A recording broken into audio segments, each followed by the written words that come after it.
আসসালামু আলাইকুম। আজ আমি আপনাদের সাথে শেয়ার করছি সুপারফুড কিনোয়া এগ রাইস। রেসিপিটি খুবই ইজি আর খেতে খুবই সুস্বাদু, দুর্দান্ত। আপনারা খুব সহজে অল্প উপকরণে এই রেসিপিটি তৈরি করতে পারেন। যে কে লাইফস্টাইল যারা করছেন আর যারা করছেন না সবাই খেতে পারবেন। তৈরি করছি কিনোয়া এগ রাইস। প্রিয় দর্শক, দেখতেই পাচ্ছেন এখানে আমি প্রথমে আলটিমেট অর্গানিক লাইফ থেকে ট্রাই কালার কিনোয়া রাইস নিয়েছি। এখানে 3 ধরনের কালারফুল কিনোয়া রাইস রয়েছে। একটি মিক্সিং বোলে হাফ কাপ কিনোয়া রাইস নিয়ে নিচ্ছি আমি।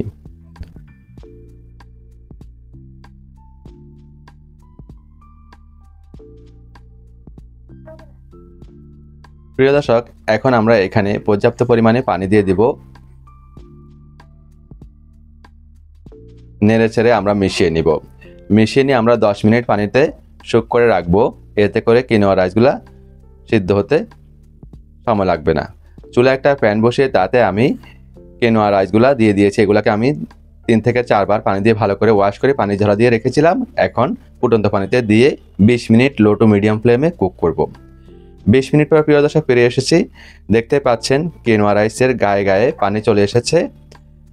আর দেখবেন যে কিনোয়া রাইসগুলা খুলে গিয়েছে, তাতে বুঝবেন কিনোয়া রাইস সিদ্ধ হয়ে গিয়েছে। এখন আমরা পানিগুলা ড্রেন করে নিব। একটি মিক্সিং বোলের উপরে একটি স্ট্রেনার দিয়ে তাতে রাইসগুলা দিয়ে দেব, যাতে পানিগুলা খুব ভালোভাবে ঝরে যায়। একটু নেড়ে ছেড়ে মিশিয়ে দেব যাতে ফাঁকে ফাঁকে থাকা পানিগুলো সুন্দরভাবে ঝরে যায়।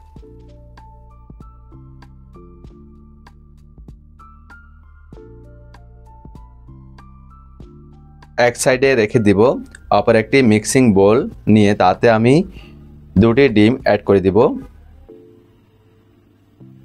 হিমালয়ান পিঙ্ক সল্ট দিয়ে দিচ্ছি স্বাদ মতো। কালো গোলমরিচের গুঁড়ি ক্রাশ করে দিচ্ছি আমি 1/4 চা চামচ পরিমাণ। কালো গোলমরিচের গুঁড়ি ক্রাশ করাই হেলদি। আপনারা চাইলে শিলপাটায় বেটেও দিতে পারেন, সেটাও হেলদি, কিন্তু ব্লেন্ডারে গুঁড়ো করতে যাবেন না। ভালোভাবে আমি ডিমগুলোকে ফেটিয়ে নিব।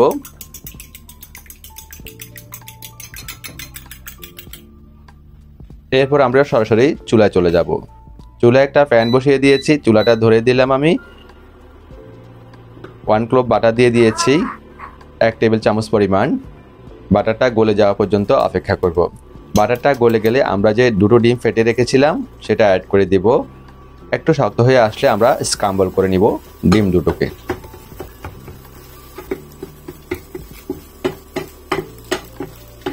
ডিম দুটো আমার স্ক্রাম্বল করা ডান। আমরা একটি মিক্সিং বোলে উঠিয়ে এক সাইডে রেখে দিব। একই প্যানে আবারও 1 ক্লোভ বাটার দিয়ে দিলাম 1 টেবিল চামচ পরিমাণ। বাটারটা গলে যাওয়া পর্যন্ত অপেক্ষা করব। প্রিয় দর্শক, বাটারটা গলে যেতে থাক। এদিকে আমি একটি মাঝারি সাইজের দেশি পেঁয়াজ নিয়ে নিয়েছি। তো পেঁয়াজটাকে আমি কুচি করে কেটে নিব।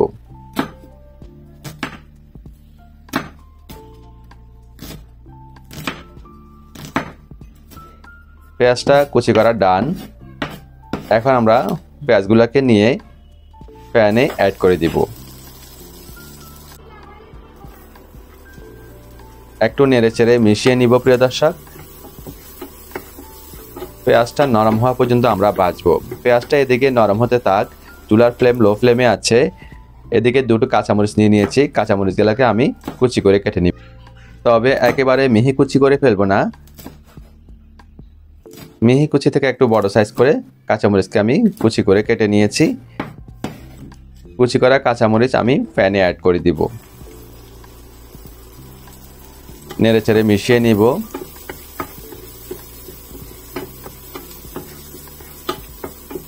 তো এগুলা সটে হতে থাক। এদিকে আমি একটি বেশ বড় সাইজের লাল টকটকে টমেটো নিয়ে নিয়েছি। দেখতেই পাচ্ছেন। টমেটোকে প্রথমে মাঝখান থেকে ফালি করে কেটে নিব।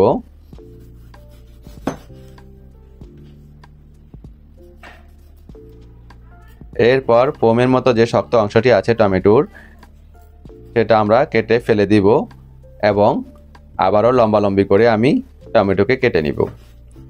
কেটে একটু বড় সাইজ করে করে আমরা কিউব সাইজ করে কেটে নিব টমেটোকে। নিশ্চয় আপনারা দেখতে পাচ্ছেন প্রিয় দর্শক আমি কিভাবে কাটছি। অপর যে ফালিটি আছে সেটাও আমরা কেটে নিব।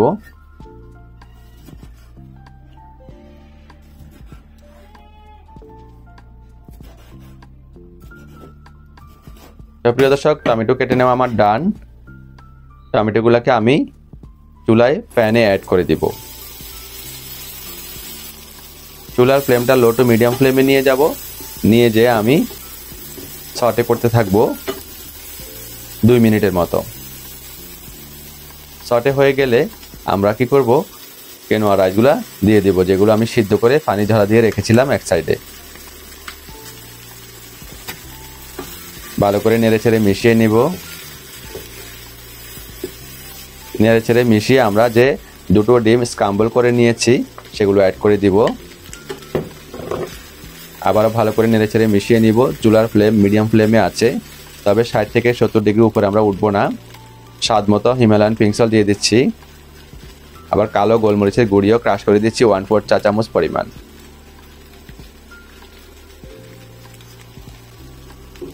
ভালো করে নেড়েচেড়ে মিশিয়ে আমরা ফ্রাই করে নিব। মিডিয়াম ফ্লেমে রেখে আমরা ফ্রাই করব।